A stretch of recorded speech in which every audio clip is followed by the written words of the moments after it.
Hi everyone, how is it going? I'm Jim from Jim Shaped Coding. In this episode, we are going to learn about modules and how you can create your own module and also how you can import external modules that are already installed on our computer because of the installation of Python we made in the first episode. So let's get into it and see how we can work with them. So, a module is basically a bunch of code that sits on a separated file, and usually it includes any kind of variables, functions, and classes which we are going to learn in the future. So, we can use those kind of modules or libraries in a different word in our file. So, how we can use them? We simply have to use that import keyword, and right after that I can call any library that I want or I am familiar with.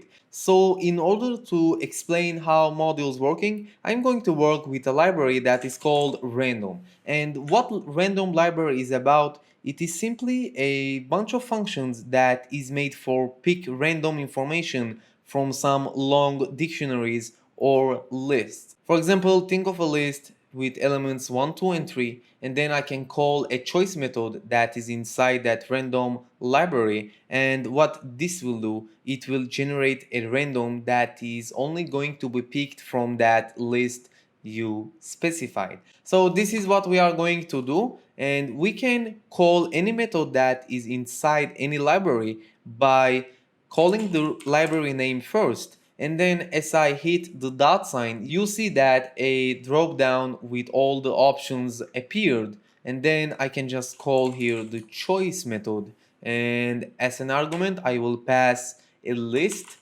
which will look like this, and then I will assign it as a variable called number, and we will try to print it. Alright, so I'm not doing anything complicated until now, and if I run this, you see that I get 2 back, and if I run this one more time I get 1, and then I get 1 again, and 1 more time, and we got 3 this time. So this is how random.choice works.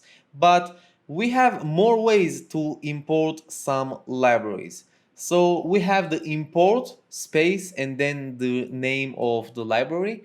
We can have also a way that is going to look like, so let's delete everything. And now we can use the from and then call the library name one more time. And now I can use import, and here I can import everything that is inside that random file with the asterisk sign. So what the first line tells to Python, it tells, okay, go to that random library and bring me everything that is inside that library. So this is pretty much the same, but you are going to see the difference in a second. So now if I'm going to write random.choice once again, the IDE, the PyCharm, will give me an error. And why is that? It is because it loads every function into that file, but he doesn't know about the random file itself. So for example, if I delete this and write choice, you see that it recognizes, and it also says to me that, hey, I'm from that random library that you have imported everything from it. So I can now do the same thing as I did before, and I will assign this to a variable, and now I can just print that, and if I run this, you see that I get the same result because this is the same operation. But I don't usually recommend to use the asterisk sign, and the reason is this design is made for import specific functions. So instead of going with the asterisk sign, you can go with the name of the function that you are interested only. So if I put here choice, what the first line will do this time, it will import only the choice function for this file. So if I run this one more time, you see that I get the same result. And this was the second way how you can import external libraries. And we got another way that I will also explain about it. We got the way that is called referrer to another variable, and you will see what I mean by that. So I can import random one more time, and then I can use a keyword that is called as, And from here, what I can do is actually define a variable that is going to be used throughout this file only. So this time, if I go back to that third line and write random, again, nothing happens. But the reason is I collected everything from that random library again, but then I assigned it to a new variable called k. And now if I hit k, you see that it recognizes as a referrer to that random file. And then if I hit that dot again, you see I get all the methods back again in my dropdown. So you have three ways to import stuff from any library you want, and it is good to be familiar with all the three ways. So what I'm going to do now is actually writing our own module, and let's see how we can do that. So I want you to pay attention that I got two files that are open right now, and the first one is the main file and the second one is the functions file. So what I'm going to do is write some functions in the function file, and then I'm going to import them in a file called main. So we can write functions here and simply import them later on another file. So we can create a function that is called, for example, print name, and as a parameter we will pass name. And what this will do, it will print a formatted string that will tell my name is name, and obviously we want to print this.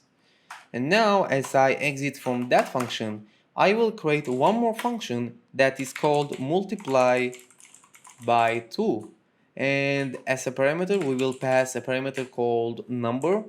And what this will do, this will return the number multiplied by 2. So we have two functions here that could be helpful to us when we want to gather some extra information about anything we want. So now let's go back to our main file. Let's fix this first. So this is now much cleaner. And now if we go back to our main file, what we can do is calling that file name with the import keyword. So we can do import functions, and now this will import everything that is inside that file. So let's go back to our main file and then just use one of the functions. So functions dot, and as you see it already completes me with the print name and multiply by 2. So let's try the print name, and then we will pass here Jim. And if I run the main file right now, you see that I get the result as expected. And this is very good if you want to create some multiple filed projects in the future.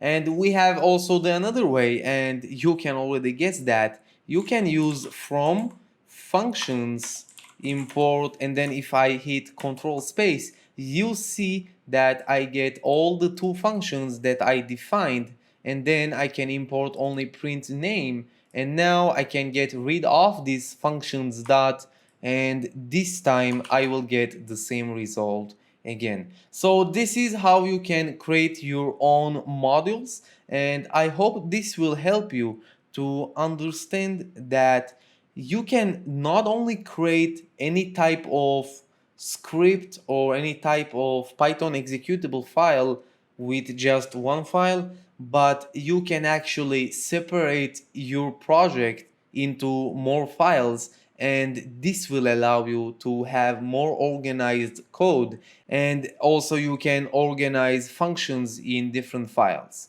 So I hope you liked this episode. Don't forget to crack up the subscribe button and also like this video. I will see you in the next one.